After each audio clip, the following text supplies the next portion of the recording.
இட்லி சாம்பார் வச்சிடலாம். கொஞ்சம் பாசிப்பருப்பு, துவரம் பருப்பு ரெண்டையும் கழுவி போட்டுடலாம். கொஞ்சமாக தேவையான வெங்காயம், தக்காளி, பூண்டு. வெங்காயம், தக்காளி, பூண்டு சேர்த்தாச்சு. 1 டீஸ்பூன் மஞ்சத்தூள். கொஞ்சம் ஆயில் ஊற்றிக்கலாம். குக்கர் மூடி போட்டு மூடிடலாம். விசில் வரட்டும். குக்கர் விசில் வந்துருச்சு. விசில் அமுங்கட்டும்.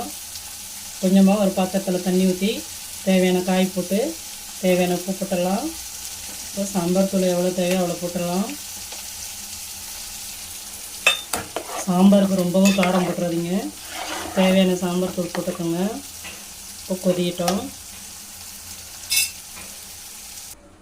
பருப்பு நல்லா குழைய வெந்துருச்சு.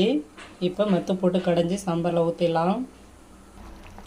சாம்பார் நல்லா கொதிக்கட்டும். ஒரு வானலில் கொஞ்சமாக தேவையான ஆயில் ஊற்றிட்டு கொஞ்சம் ஜீரகம் போட்டு,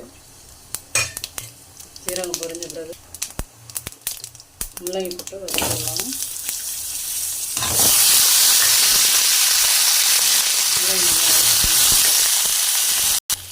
முள்ளங்கி நல்லா வதங்கிடுச்சு. சாம்பார் எடுத்து போட்டுடலாம்.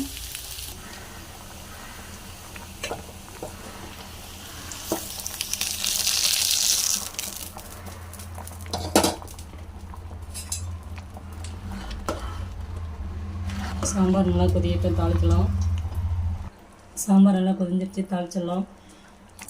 வானலில் எண்ணெய் ஊற்றி கொஞ்சம் கடுகு, ஜீரகம், வெந்தயம், கடுகு பொரியட்டும். கடுகு பொரிஞ்சிச்சு. தேவையான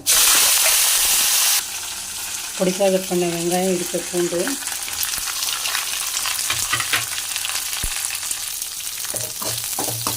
நல்லா வதங்கட்டும்.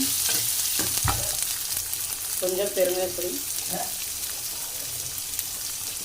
வெங்காயம் நல்லா வதங்கிடுச்சு. சாம்பாரில் கொட்டிடலாம்.